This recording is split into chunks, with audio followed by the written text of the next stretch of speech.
John, I think he's a bit addictive personality. When he gets into something, he gets into it properly.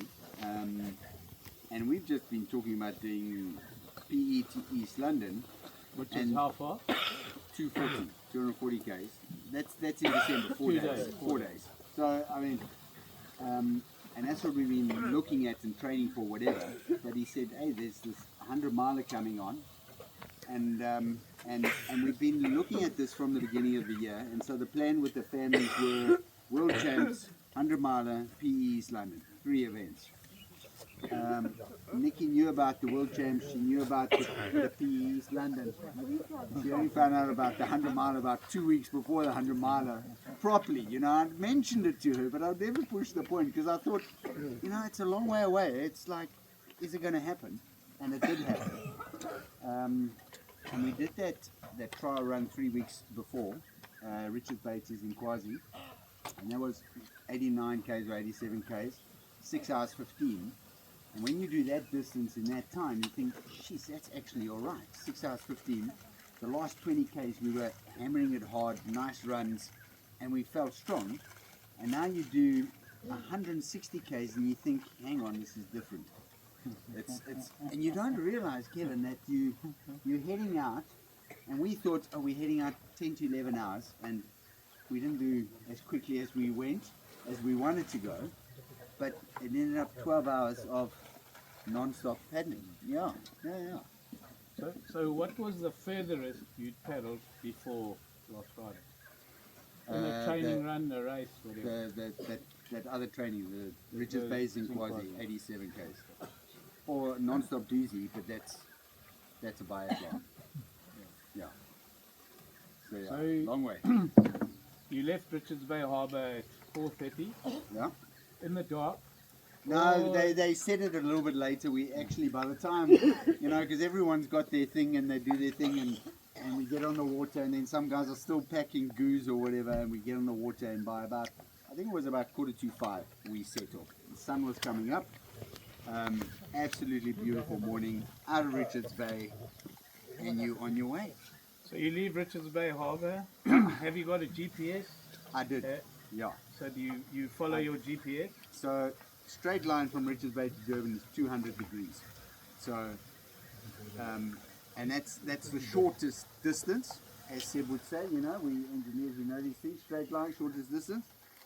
So we came out, and you come out as a group of 16 paddlers, and then the guys just disperse. And you think, no, we'll stick together, we'll see them. Not a stuff. There's like guys going straight out to sea, like 100 degrees or 90 degrees. Others are going inland, and like we're the novices there, and we say, okay, John, 200 degrees. We're going to stick to our 200 degrees. So we had a sea swell running probably at about 240 inland. We had the wind swell running outwards at about 180, and we needed to stick in between. And that's what we kind of used as a guide, 200, 200. Follow wind swell, because those were the easier ways to carry, to follow. And that took us outwards, more on our 200, instead of following the sea swell into the shore. So I noticed there was about 4 of you on the same track. Yes. And then there were some oaks that were way out. Was there a strategy with those guys being way out? So some of the guys have got these fancy apps, and they show a current of 4.5 knots, but that's about 35 k's out. We weren't quite prepared to go that far out. You got to get back in. Yeah, you got to get back in. So the time taken to get out, to get back in. So we thought 20 k's off is about enough. And I don't know, I think that wind keeps pushing you further, and if you keep on your 200, you'll actually shoot past Durban. Which you did. Which we nearly did. And we should have probably, from the 100k mark, changed that 200 to about a 220, 230 to come closer in. And the guys on inshore, even the ships had moved, and they were all sitting inshore. And we were out there by ourselves, and the ships were probably 3 or 4 k's inside of us. And that swell just started getting bigger and bigger the closer we got to Durban. So talking about the swell, when you left Richards Bay, what, was it pushing quite nicely, or had it been anticipated that the swell was only going to pick up later? Yeah, so it was anticipated we'd get better the later it got. We did start with about a 14 kilometer an hour wind, which was nice. That was gentle, and then in the double we're doing a lot better than the singles because we've got the speed, the momentum to catch the waves more easily. And the wind swell wave is a nice smaller wave. The sea swell is still bigger, but the sea swell wasn't big at that stage. It wasn't mountains, it was just a nice swell running. And we actually did quite nicely to start, I think, in terms of where everyone's positioning was. We were close to the front to start, and then it just got, we just started falling back further and further as that swell got bigger and we lost more and more runs. But yeah, the strategy was to run with the wind swell out. That's a small swell that sits on the back of your sea swell, and it's taking you out to sea. Not to Durban. What's taking you to Durban? No, so it is, you want to get onto that wind swell, which is a small wave, easier to catch, and as you pick up speed, you then turn onto the sea swell. And then you run the big sea swells down. And the further we got, the harder it was to do that because that sea swell was just so big and was overpowering any wind swell that we were trying to catch. You spoke of mountains. Yeah. Where did the mountains start appearing?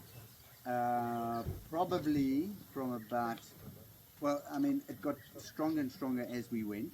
Wind picked up, and you know, like you can just all know, as soon as that wind picks up, you've got to hold your paddle tighter because you can just pull it. Without a paddle out there, we stuffed. So we got our leashes, we connected to the boats, but we're not connected to our paddles. Just another leash, which is complicated even further. But probably from about 30 k's from Durban. So Westbrook Beach, and we've done, I mean, most of the guys that did world champs, we've done Westbrook to Durban, and you think, okay, another 2 hours 40, it's fine. But now the sea starts picking up so much, and you've got, I mean, yeah, big. They go So on the shed, yeah? taller than that. So you got bigger waves than that running. Yeah. They're foaming and breaking. They are steep and I mean it's hollow. It's a hole below you. So when you're coming down, you're Yeah. obviously with the wave. Yeah. Do you You get into the bottom. You go, Yeah. you bottom out. So we lost our wave deflector on the front. So John is just taking water in his eyeballs. Yeah. And at some stage you're going so deep that the wave is hitting him on his chest, It's and slowing you you down. stop. Then the boat's full of water. Now the wave passes you, and now you you're looking start up the again. next one, and you can't catch those sea swells. They're just too fast. They're running at 25 k's an hour. So now you got to start again and get rid of the water in your boat first, and then you let a big wave go, and behind it you try to pick up your pace and get onto the next.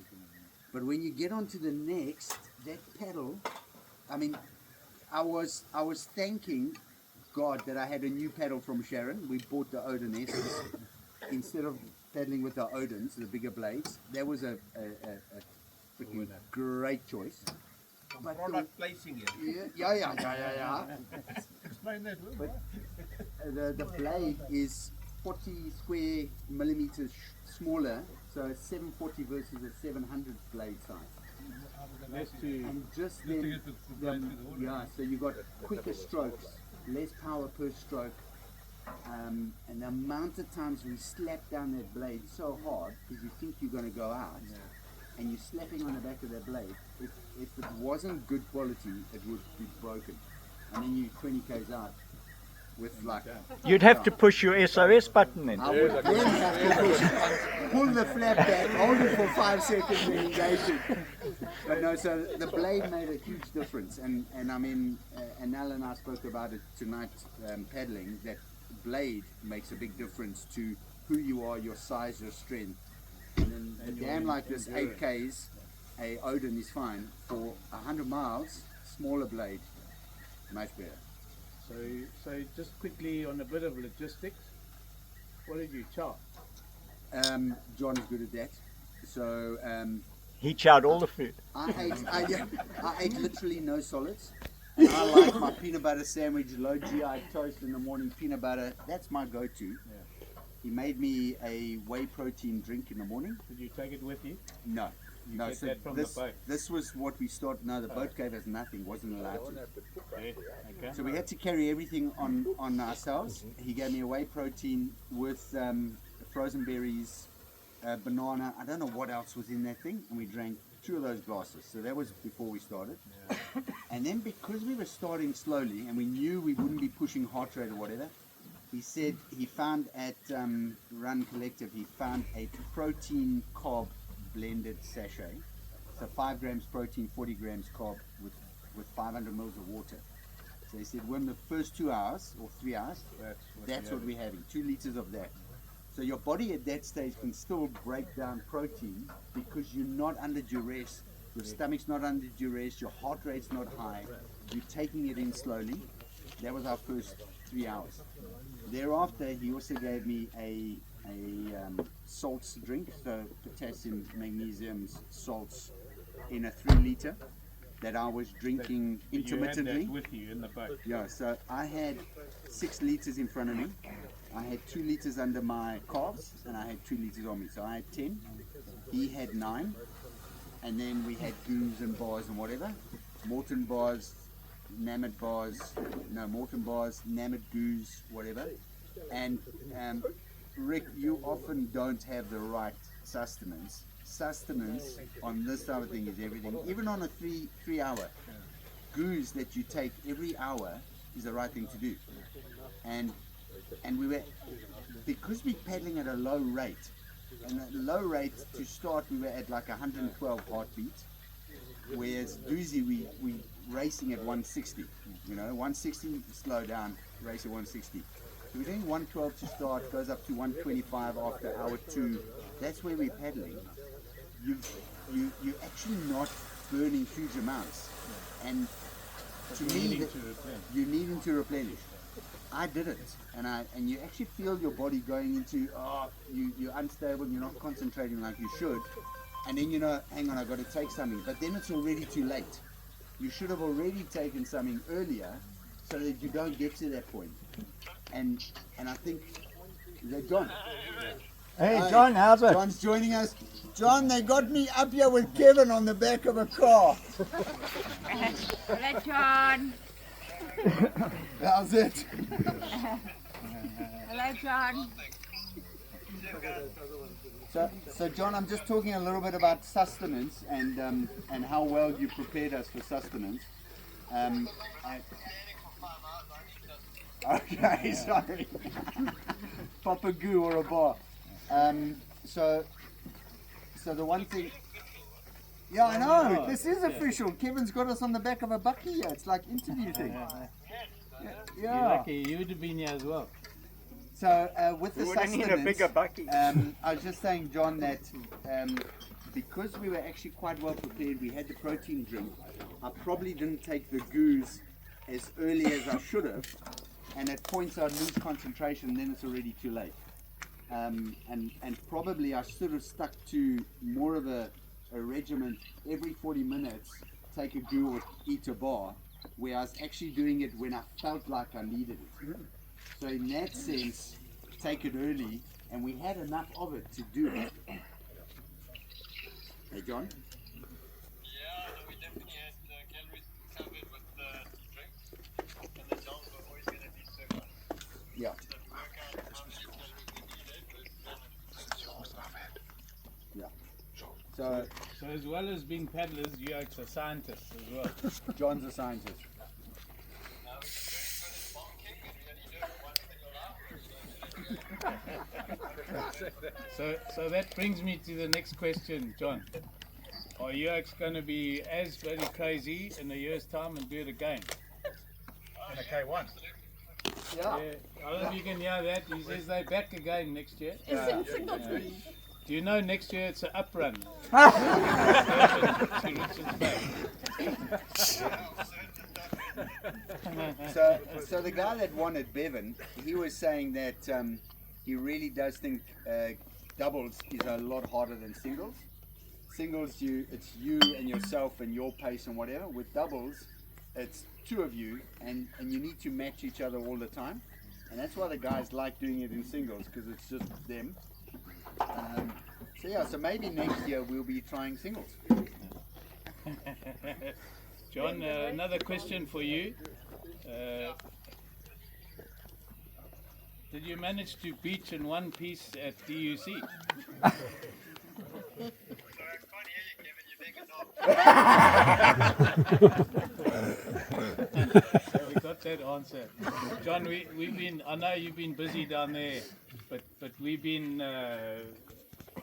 busy talking here for a while, so we can't keep everyone's gnawing at their fingers here, because they're waiting to eat their boars. But no, don't sustenance here. don't go yet, John. So just as a token of our appreciation to these guys, we just got a little honourable trophy for you both. So just to both of you again, flipping amazing. So great that we could all be involved to follow you guys, and we were lucky you got home, otherwise we would have panicked. We did panic. We were panicking. Yeah, but anyway, just to say well done, John, Wim, and we look forward to following you in singles next year. Kevin, thanks for the support, everyone. I appreciate it. Yeah. Thank you. Thank you. Thank you.